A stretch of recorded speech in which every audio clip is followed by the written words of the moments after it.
You found Rebirth, the podcast about real life stories when people let go and let life lead. I'm Kate. I want to talk to you a bit about intentions, but I want to do this in a creative mindset and in a practical mindset. January is a very big time for intentions, but this is applies to whenever you're listening to this episode. And I'm going to specifically draw attention to when you are writing, but it translates to when you are parenting, when you are changing your perspective on your business, when you're looking at developing relationships or doing any type of inner development on yourself, no matter what that means. So I work with writers, mission-led writers in our collaborative class, Sit and Write. And a lot of times people have an idea. And sometimes when they have an idea, it goes really wide and they feel like this is my only time to set an intention. This is my only time to write a book. That frenetic energy, like this is my shot. This is the only place I can do it.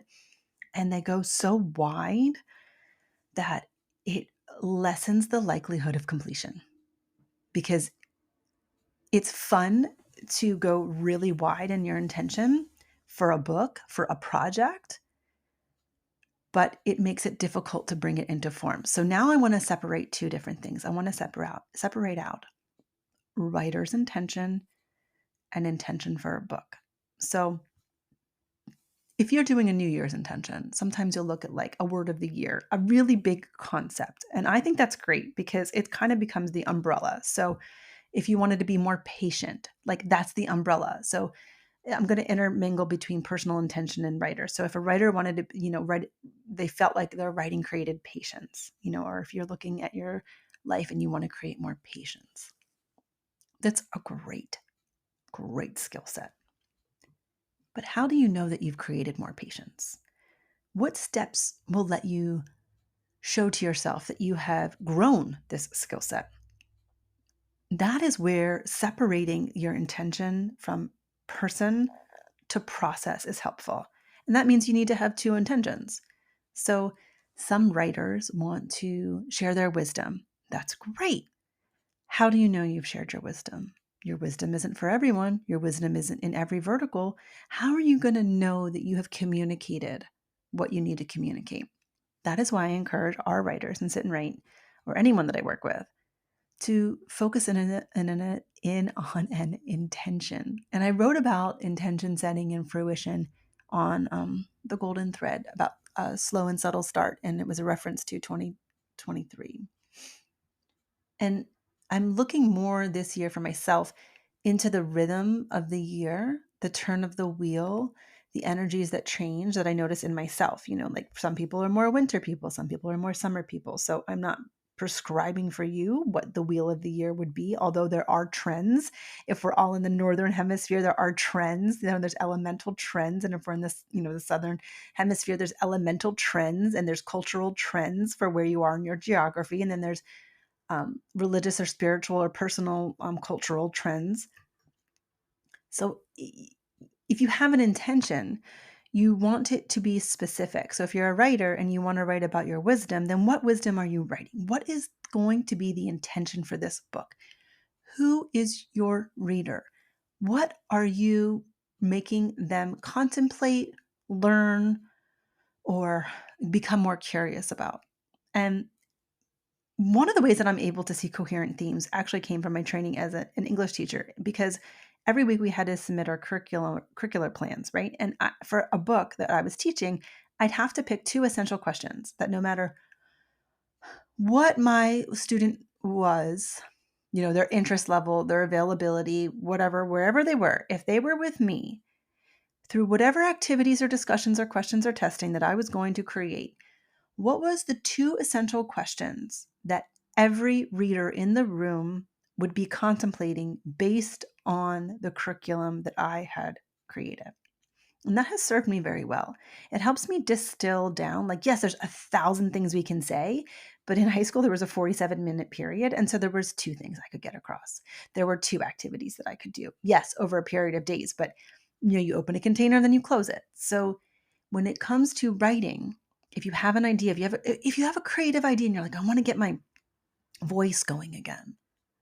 Okay, does that mean that you're writing every Sunday? Does it mean you're writing 3 times a week? Does it mean that you're journaling? Does it mean that you're working on a blog? Does it mean that you're working on a project? Like, distill down into the intention And then this is why it's great because, okay, let's say we go back to the writer and they want to write about their wisdom. And then the wisdom that they want to share is about, let's make it easy, seasonal cooking. And there's actually an author that does this on Inspired Bites Media. So, and then you want to transmit information about the season, about readying fruits, so you're distilling wisdom about a particular season, but you're also educating your reader on seasonal eating. So it's two different things. It's a very clear intention, two steps. Well, that's great because as soon as you have a finite intention, you can sit down, start writing, and wait for the wave of resistance or the bombardment of 1,000 different ideas that are better or something that you need to add or why you need to change what you're doing. And a lot of times, um, like just like the seasons of the moon, when you go from dark to full, that from dark to full illuminates the external processes that need to change, and then from full to dark illuminates by going inward the internal processes that need to change. This happens in the creative process. Wait, what am I talking about? Let me tell you. So we go back to that writer who has the intention to share their wisdom. The idea is great. They have a good intention. They think they're going to write at night. Then they find out they can't write at night. Then they find out that they can't write in the morning. Then they find out they need to change their schedule, right? All these things, once they actually drop to sit down in the intention, the obstacles are illuminated so they may be removed. Without the intention, without the boundary of completing a process, we will bend out of ourselves and away from our intentionality to perform, but not really complete and not really become transformed by the process of heeding the call of what is being inspired and moved through us. So when I have writers that stall, I ask them what their intention is. Well, but you said you were going to do this. Well, yeah, but I watched this movie. Okay, but is that in alignment with what you're doing? Is there a place for that in this book or is it in the next book? So if you're working on something inside of yourself and then you find 3 other things that you could be doing, great. Are you going to stay aligned with your intention for the first internal work that you were doing, or are you going to fall out of yourself and do the next?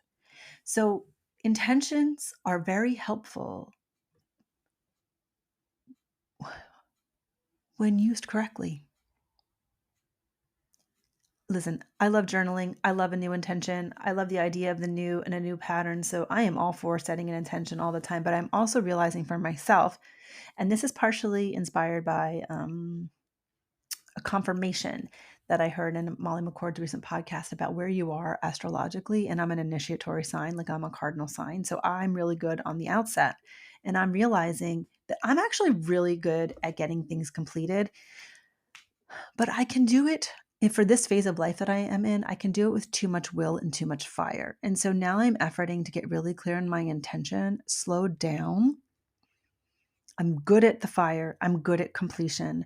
I want to go broader in my experience and my expanse, create more space, create more earth in my process. And to reference another tool, Joshua Townsend has a creative quiz, which I thought was fantastic. And he was on season 6 of Rebirth. So you can hop onto that podcast and it's listed there. And his quiz is particular to your creative process, and mine is earth. But I can be too much earth. But my personality is fire. And you're like, Kate, you're all over. But isn't that what happens in the creative? If we don't have a clear intention, a finite container, and a focus for what we need to achieve, don't we secretly go all over? And then we wonder why we can't get the thing completed? So this year, I'm slowing things down. I slowed down the podcast start, as you may have noticed. I am focusing my efforts on sit and write and opening retreats. Well, I'll keep you posted on other things that I'm thinking of, but slowing down and deepening into for where I am in my season in life. What are the gifts that are being asked of me now to start to create and cultivate and give back? Where can I be more in my excellence, which in turn makes me a better student? If I'm performing in my excellence, there's more space for me to continue being a student, and there are definitely some things that I want to learn more about.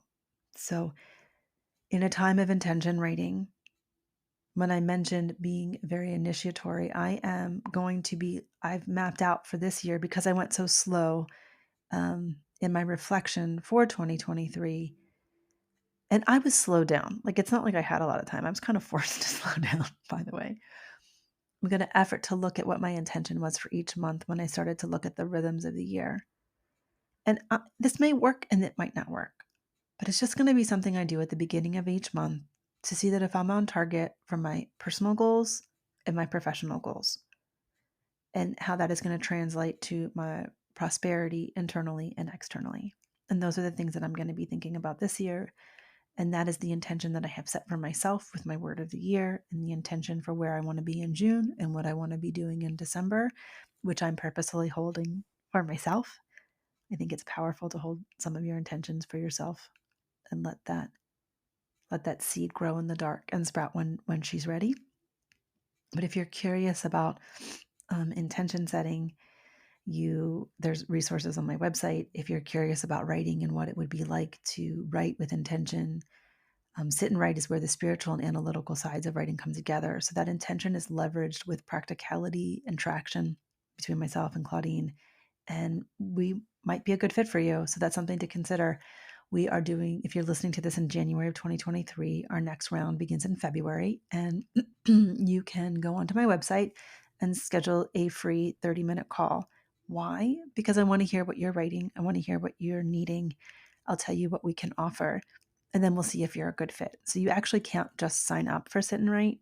You do a 20 or 30-minute intake, and we get on a Zoom and we talk about everything. And every person that has done that intake call has come away with something that won't take aways, something that they can create action on immediately. I know this because I've gotten emails from people who weren't a good fit for Sit and Write. And I told them I don't think this is your year for it, but but I was able to recommend them to other professionals that I have, or give them ideas for them to move on, because I feel like if we're generous with each other and we're clear about our intention, our alignment will show, and we can support each other whether we work together or not. And if you do move into the container, a lot of people started writing and started their clarity point right from the assessment call. And so some got like a 3-week start, because we do assessments the month before the class opens. And so some writers were writing, or organizing, or thinking about writing and organizing, which is also part of the process, a good 3 weeks before they even had their first community call. So if you're interested, go to katebretton.com, look at the top. There's Sit and Write, which is a masterclass. And thank you so much for tuning in. May 2023, may there be more light in your eyes and more power in your words. Thanks for tuning in to Rebirth.